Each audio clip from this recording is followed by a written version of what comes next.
right now at 3:30, a family in Miami sharing their heartbreak after they say their loved one was wrongfully shot by police. Officers say the man was armed, but the family believes a critical video could tell a different story. Local 10's Hatzel Vela is live in Miami with this one. Hatzel.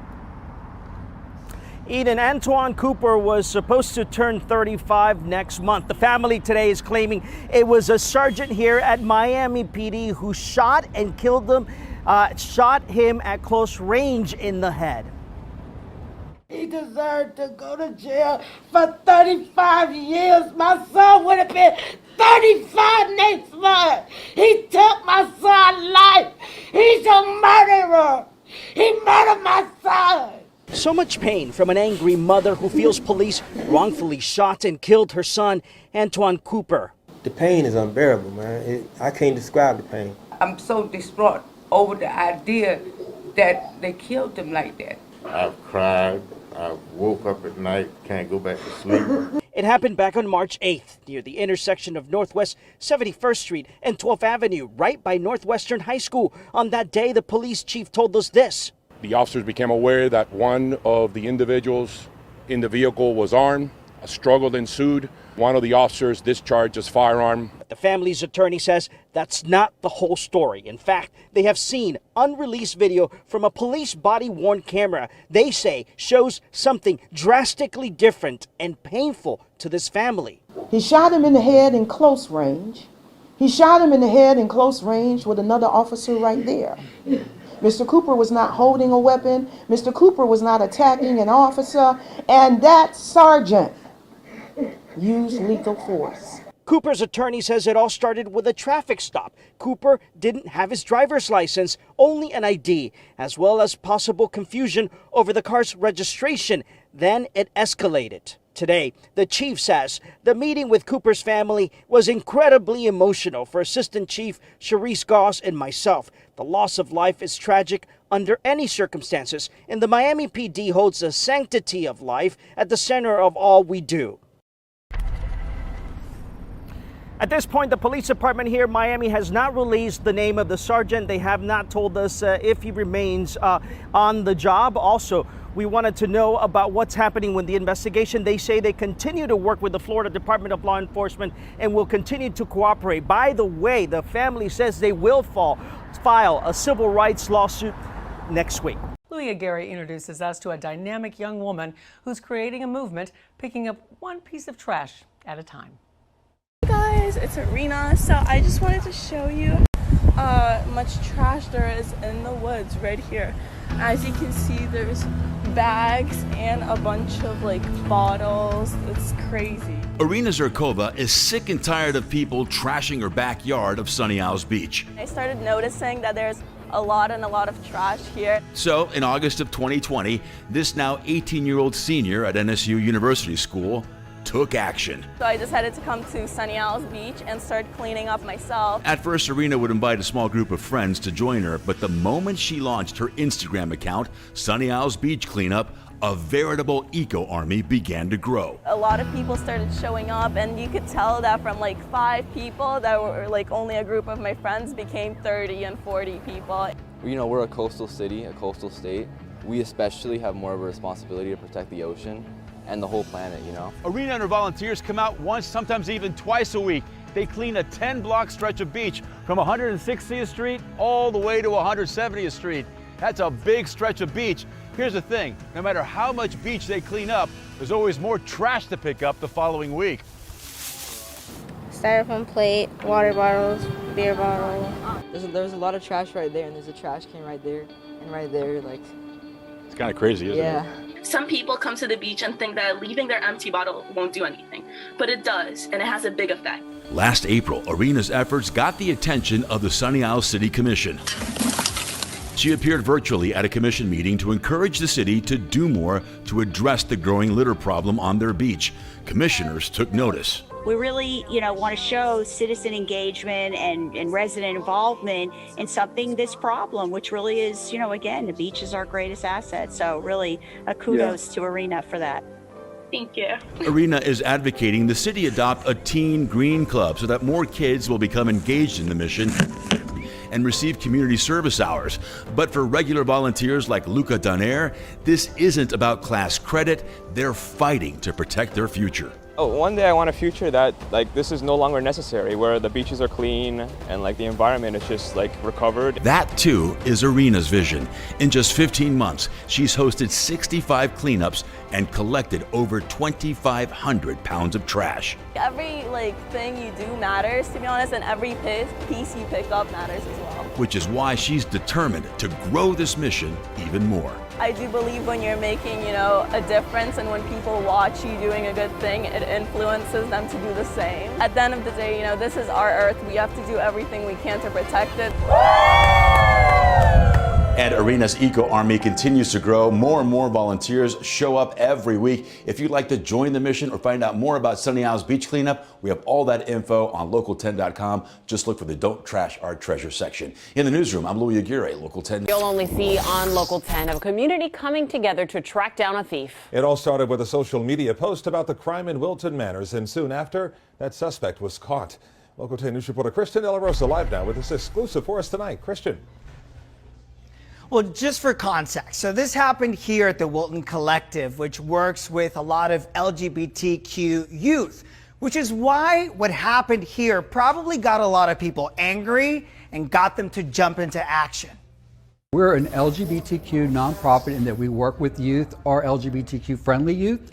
We do work programs. Julian Cavazos over at the Wilton Collective in Wilton Manors thought he was just another customer. And he stuck them in his arm like this. Watch the man.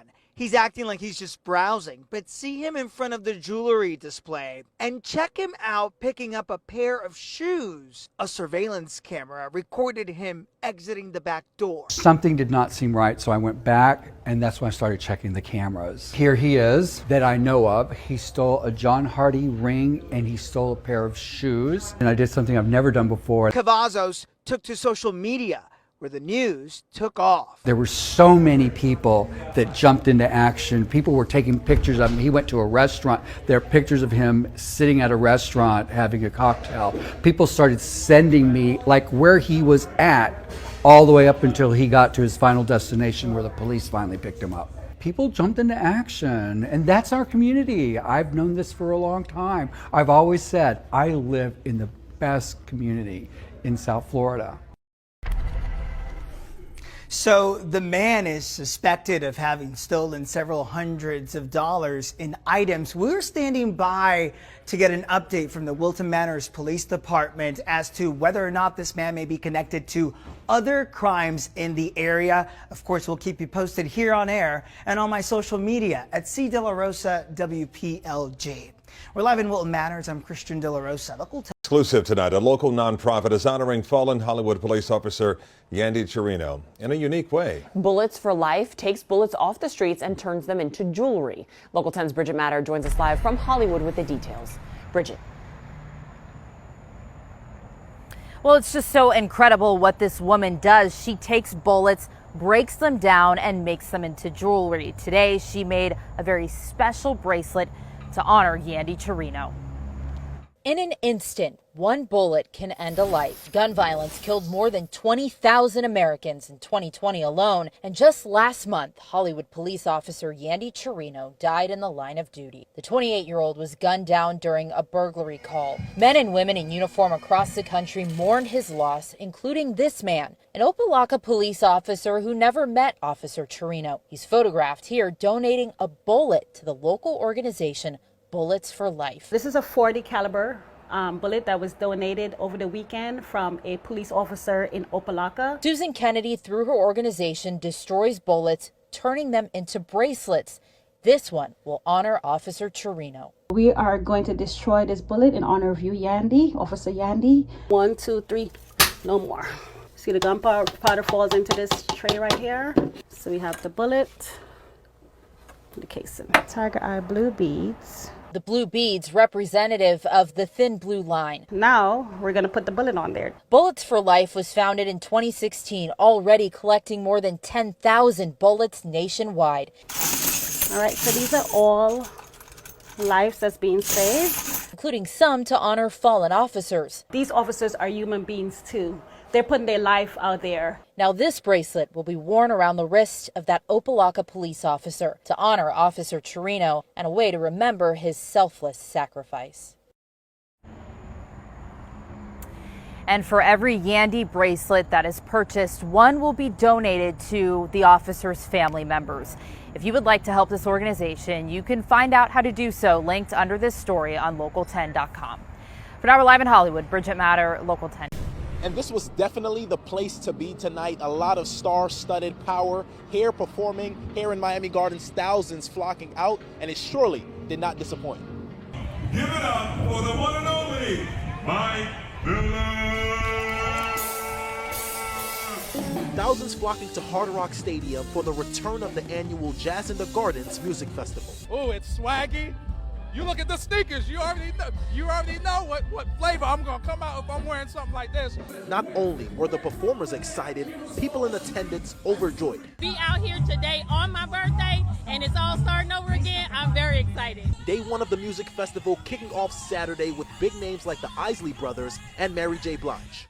Good morning, gorgeous. You know Mary J. Blige. I'm such a Mary J. Blige fan. And Isley Brothers, like, who doesn't love them, right? On Sunday, the crowd getting a star-studded performance from 305's very own Rick Ross and famous singer Her, all in attendance, happy to be back after the COVID-19 pandemic put the event on pause. It's been great seeing live music coming back. The celebration was not only happening in Miami Gardens, in Little Havana, the return of Calle Ocho, offering every flavor of the Caribbean and Latin American culture. And artist Her did wrap up this event Sunday, things going here very smoothly. In Miami Gardens, I'm Joseph Ojo, Local 10 News. Local 10's Christian De La Rosa is live to give us a look at the restaurant's very rich history. It's a place you got to always take friends when they come in from out of town. Absolutely. You know, Christy Calvin, it is difficult to put into words just how much this milestone means to so many people, but we did get some help from those who know best.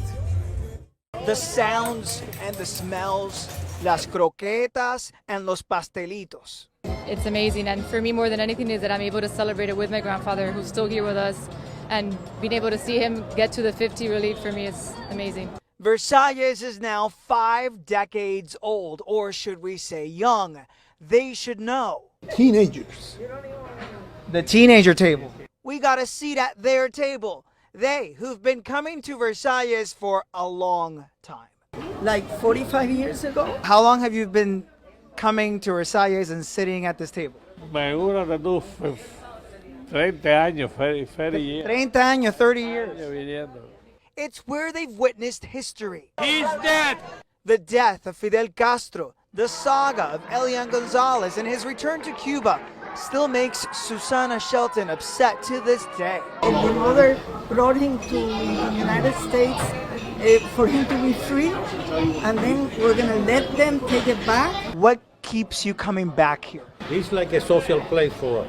We talk about policy, we talk about our life, we talk about our family, our sickness, our happiness. This is a part of our life in this country.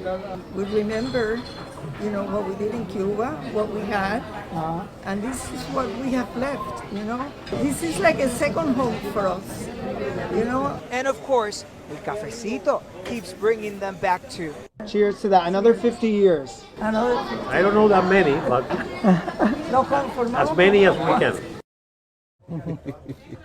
As many as we can. Abuelitas and abuelitos are just the best. You know that. So listen, to mark 50 years of Versailles, they're actually rocking this 1971 menu with some of their favorite items, including the classic croqueta for 20 cents. What can 20 cents buy you these days? Nothing. So guys, I'm going to send it back to you and let you suffer. Oh, well, and we are. You bring some of that back with you, my man. Oh, my goodness, that looks delicious. Uh-huh. Yeah, that looks really good. Okay, now you're just mean. Yeah, totally. The suspect was a real estate agent by day and by night.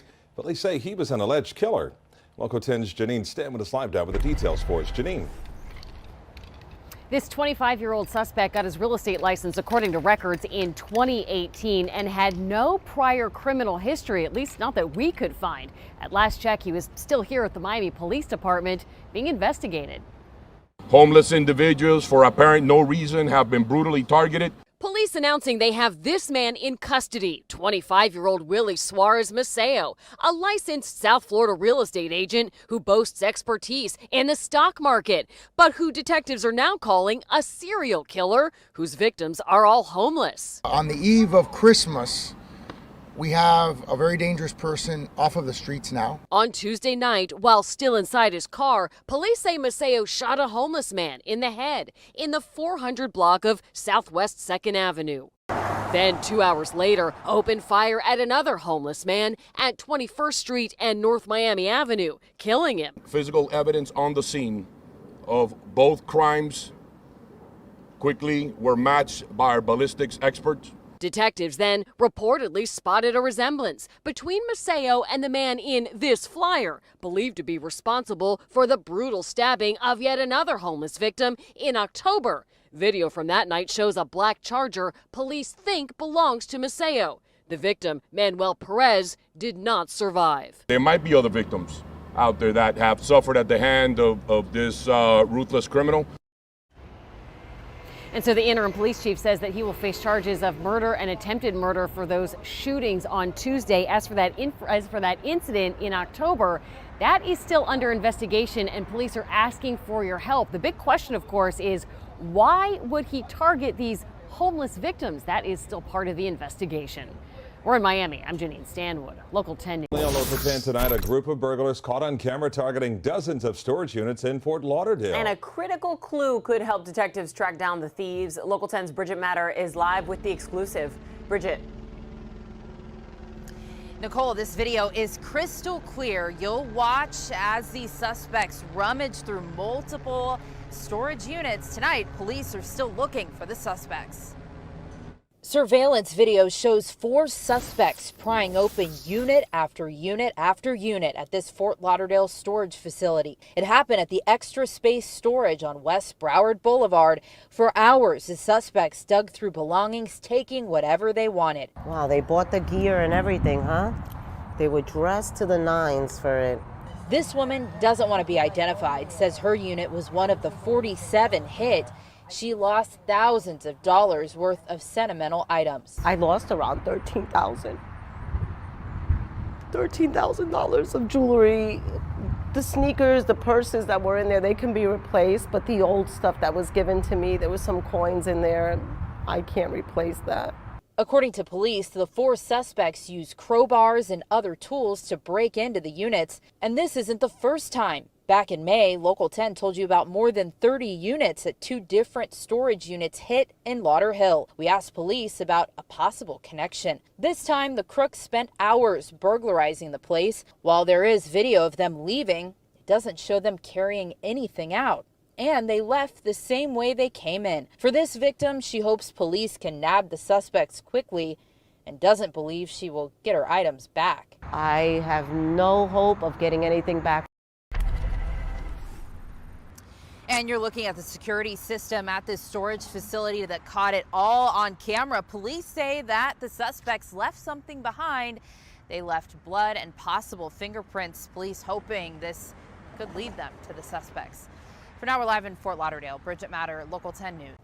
This was really a chaotic ride, and it ended here in this neighborhood. But police, they're still looking for the suspect. This gas station surveillance video shows the moments a car with a 2-year-old in the back seat was stolen. This is who police are looking for, the man in the blue jersey. Watch here. He walks out, gets in the car, and the child's mother runs out. She jumps onto the car, chasing it as it speeds away with her toddler inside. Well, she ran. I wanted to know. I was like, what happened? She was like, somebody just stole my car with my baby in it. I was like, your baby? Demarian Hudson saw what happened. He and the mother chased the car. They ended up in this neighborhood. One 1.2 miles away. When we had got to the car, like the car seat was flipped over, the baby was under the car seat, crying. I'm like, whoa. The driver bailed, ditching the car. He starting to get out. I seen him running, like with something in his hand, like ran and jumped over the fence. This is video of the baby with her mother after she was found. Police dusted the car for fingerprints in hopes of possibly identifying the suspect. Only thing that matters, she got the kid back. That's all that matters. You know, if it wasn't for you, this could have turned out differently. Yeah, it could have. That's what I said. That's why I ain't, I'm just happy I could help her, that's all. Local 10's Bridget Matter is live in Cooper City with the emotional moments at tonight's viewing. Bridget. This was such an emotional time for family and loved ones. Hundreds packed this church to remember Mia Marcano.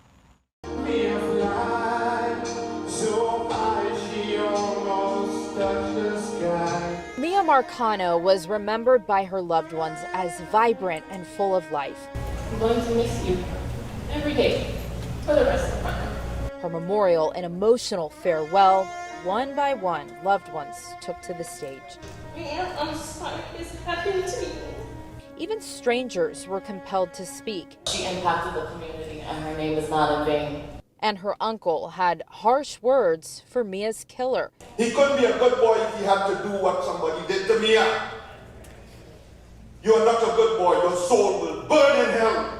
Marcano, a college student with her sights set on her future, was murdered in Orlando. Police say the killer was her co-worker, a man who police say romantically pursued Mia, but she wasn't interested. He eventually killed himself. Mia's family and pastor emphasize the importance of respecting a woman saying no. Men have no right to demand what they want of a woman. Mia's tragic end began her family's heart-wrenching grieving process. Now they're making it a mission through the Mia Marcano Foundation to help families of missing people. Family is asking for donations to that foundation in lieu of flowers. Mia's funeral service will be tomorrow. It is open to the public. We're live in Cooper City. Bridget Matter, Local 10 News. So sad. Bridget, thanks a lot. Right now,